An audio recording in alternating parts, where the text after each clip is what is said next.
देश की राजनीति में कल का घटनाक्रम बहुत अहम था। लंबे समय से नीट पेपर लीक मामले को लेकर छात्रों का आंदोलन जारी था। जंतर मंतर पर लगातार प्रदर्शन, भूख हड़ताल, विपक्ष के हमले और बढ़ती राजनीतिक दबाव के बीच केंद्रीय शिक्षा मंत्री धर्मेंद्र प्रधान ने अपने पद से इस्तीफा दे ही दिया।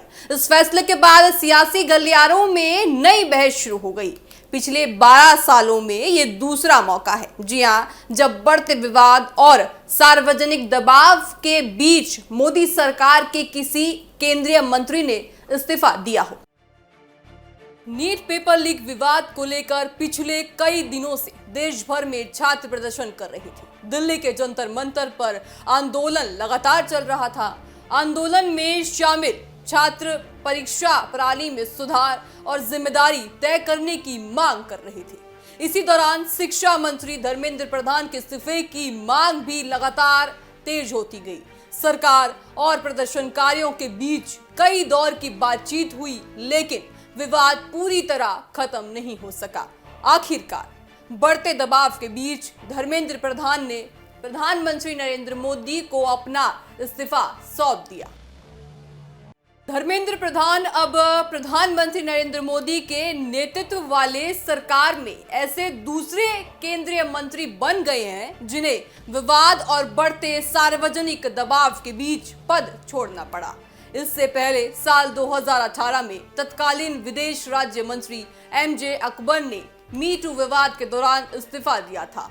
उन पर कई महिला पत्रकारों ने गंभीर आरोप लगाए थे। मामला लगातार सुर्खियों में रहा और राजनीतिक व सामाजिक दबाव बढ़ने के बाद उन्होंने अपना पद छोड़ दिया था। 2018 एमजे अकबर, 2026 धर्मेंद्र प्रधान। हालांकि इन वर्षों में कई अन्य केंद्रीय मंत्रियों ने भी इस्तीफा दिया, साथ ही इस्तीफा दिया या मंत्रिमंडल से बाहर हुए, लेकिन उनके मामले अलग थे। कुछ को संगठनात्मक बदलाव के तहत हटाया गया तो कुछ ने राजनीतिक कारणों से इस्तीफा दिया और कुछ ने नीतिगत मतभेदों की वजह से पद छोड़ा। लेकिन जन आंदोलन और लगातार बढ़ते सार्वजनिक दबाव के बीच इस्तीफा देने के मामले में अब धर्मेंद्र प्रधान का नाम भी जुड़ गया है। इस पूरे घटनाक्रम में छात्र आंदोलन की भूमिका सबसे अहम रही। जंतर मंतर पर कई दिनों से प्रदर्शन चला। छात्रों ने परीक्षा प्रणाली में पारदर्शिता, पेपर लीक रोकने के लिए सख्त कानून और जिम्मेदारी तय करने की मांग उठाई। विपक्ष ने भी इस मुद्दे को संसद से लेकर सड़क तक उठाया। सरकार ने परीक्षा प्रणाली में सुधार और पेपर लीक पर कड़े कानून की दिशा में कदम उठाने की घोषणा की, लेकिन प्रदर्शनकारी शिक्षा मंत्री के इस्तीफे की मांग पर अड़े रहे।